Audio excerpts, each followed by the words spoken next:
All right, so we got some really interesting video footage from Kamala Harris during her campaign rally that she held in Savannah, Georgia. I believe this is capping off the bus tour that they did.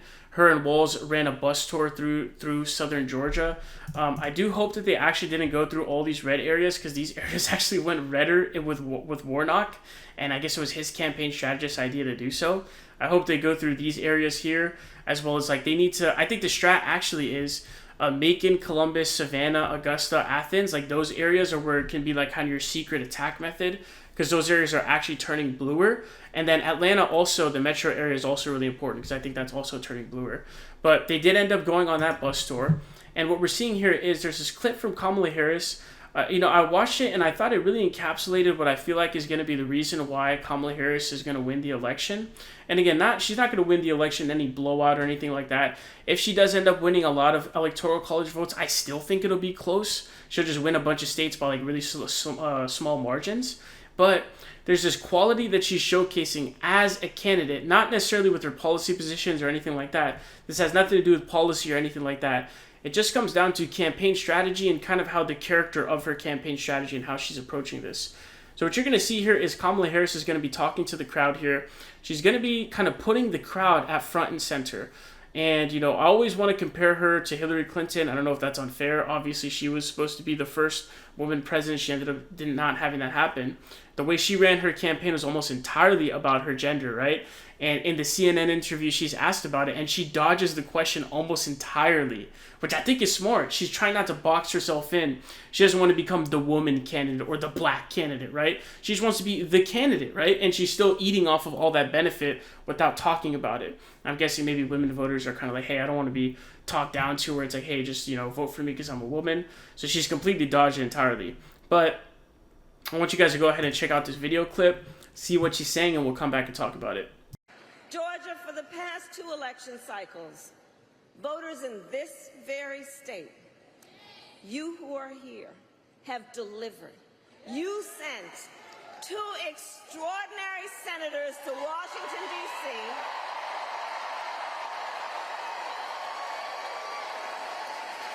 You sent President Biden and me to the White House. You showed up, you knocked on doors, you registered folks to vote, and you made it happen. You did that. You did that. And so now we are asking you to do it again.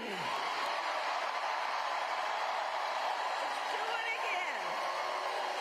Let's do it again.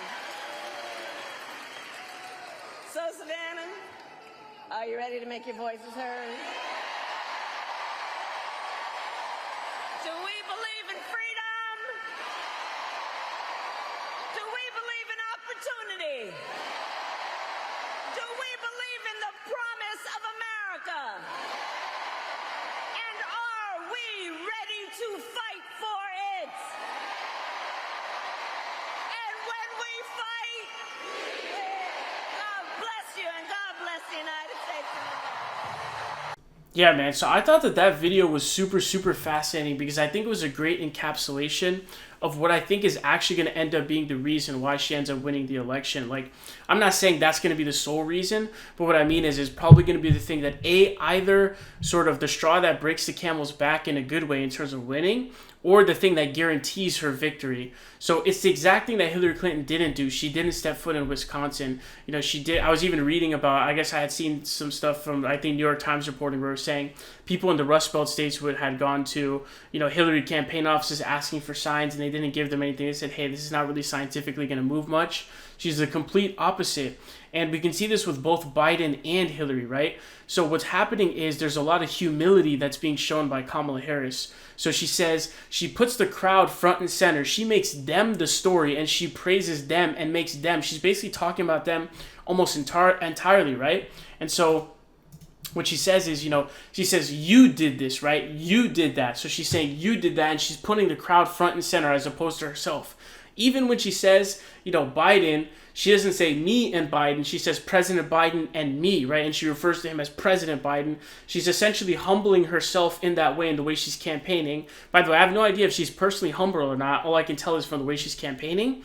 but by the way she's campaigning with this sense of humility, this sense of, hey, I'm not too good for the office. I'm actually going to work for the office. She says in the interview, she's like, not in the CNN one, but a previous one, she's like, hey, yeah, we're the underdogs. Even though the polls have us up right now, we're the underdogs. There's humility involved. You're the reason why we did this, not me. You're the reason. And so she asked them again. So she has the, ability to actually ask the voters, right? And I know that sounds crazy, but, I don't know if you guys seen that Pete Buttigieg clip where, there's the black family asking him, questions about his record. And, I think he asked him, well, how can you expect us to vote for you? And he's like, I'm not asking for your vote. So, I know it sounds crazy, but a lot of politicians are such fudging narcs.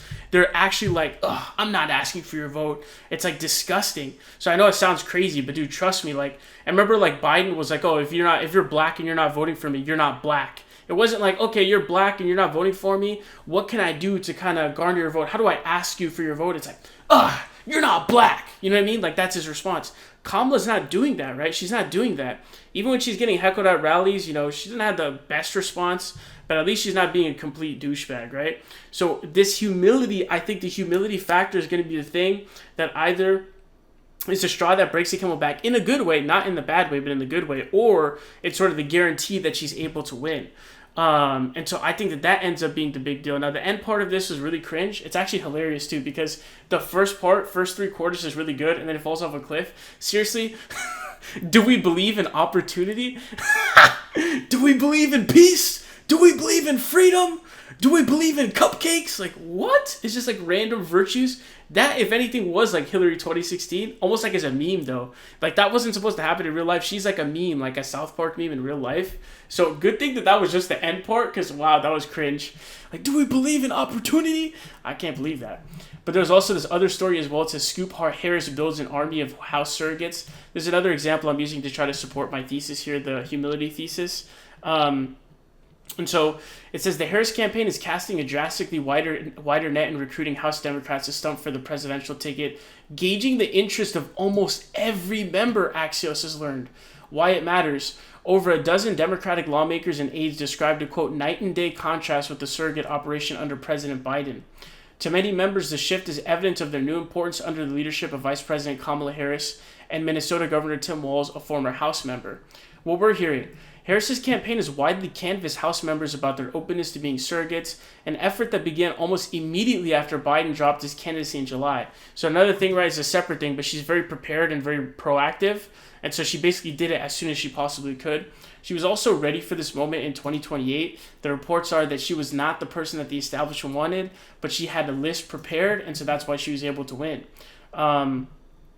And so it says several House Democrats who were not stumping for Biden have signed on to do so for Harris.